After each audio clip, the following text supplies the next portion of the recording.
Het is 4 uur, er is het Fries Kenijs. Goeiemiddag. Marco van Basten, de nieuwe trainer van Sportclub Heerenveen. Dat werd op dit tijd verteld op een persconferentie in het Abel Enstra Stadion.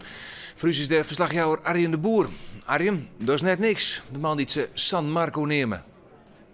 Nee, absoluut niet. En de persconferentie zit trouwens op het punt van begin. Maar show maar eens Marco van Basten, wat een onttrekkingskracht daar vanuit gaat. Want stafvolle cameraploegen, dat is lang lien. En eigenlijk misschien wel uniek voor Sportclub Heerenveen. Marco van Basten, groot voetballer vanzelfs. Maar verskate keren ook kroont wereldvoetballer en Europees voetballer van het hier. Maar eigenlijk nog een beetje net volledig onomstreden als trainer.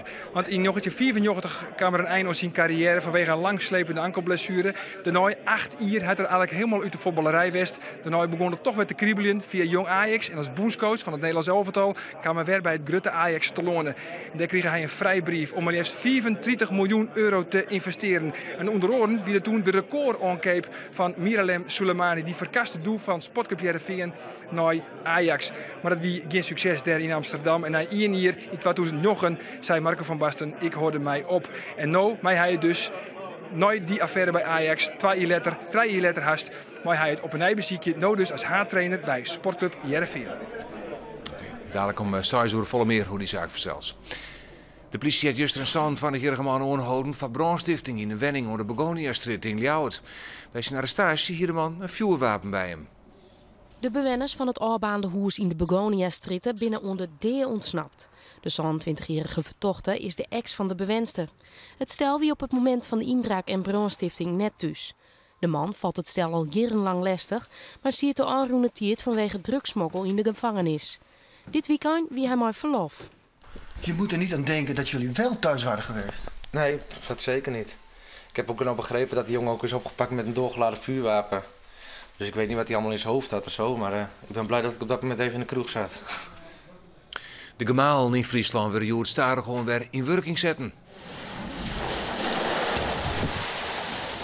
Zo broest het wetter vanmiddag met ichten de Tjoekemarin. Het wetterske Friesland is begonnen met het omzetten van 50 van de Marmekoor 950 gemalen. Vooral in het zuiden van de provincie is dat nodig. Ik ben Krekken en Polderwest, daar stonden we toch wel aardig op land. De 120 centimeter verheging, net als het normale pijl. Ja, dat wordt de hele zo graag mogelijk weer kwijt, of zo snel mogelijk weer kwijt, want de boeren willen aanstek dongrieden. En daarmee liep het periode van ijswillen voor eerst goed voorbij. Ik al is het waar, er is volop werk voor de ijsbrekker, de Balgzand. Zo vat de sleepboot van de marine. Ik hield weer tussen Lauwerzeeg en Skier om de Vargul ijs vrij te houden voor de veerboot. Toch het hegenwette Gligino alle ijsplaten van de zandbank en Au de Vargul in. Stel dat die sleepboot er nou net weer, wat dan? Nou, dat hadden we dus meemaken en dan werd het heel zwaar om aan te komen.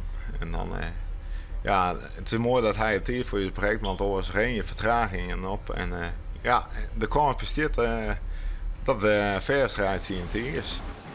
De verwachting is dat de ijsbrekker nog wel een paar dagen werk heeft. Na een week vol natuur-ijsklassiekers is Joert de laatste wedstrijd houden op het ijs van Jennewaard. Het gaat dan om de 100 van Jennewaard. Zandje rondjes van 6 kilometer met de rawline worden. Bij de vrouwen is het Carla Sielman die als eerste over de streep komt. En bij de maalje gaat Simon Schouten de maar de prijs van terug.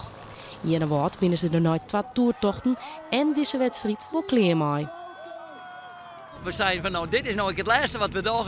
En dan joen de vaaimachines in het hok en de boel oprommen en dan is het klaar. Dan moet ik maar maaitijd worden. Simon Schouten!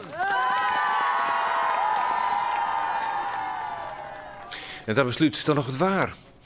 Joen en vannacht ruim wetter. In het eerste en zuidoosten kans op sneeuw. Het wordt 1 à 3 graden en het kan glad worden. Morgen is het bewolkt en middags krijgen we ruim of lichte ruim. De temperatuur komt op een graad als 4 of 5. De noordwestenwind die helpt onkrachtig. In het kustgebied en boven het water krachtig. En dat zag weer deze kwartier dadelijk hier en de sport in Boppenslag. En ik meld me maar meer Fries Nijs. Aanstes om 6 uur.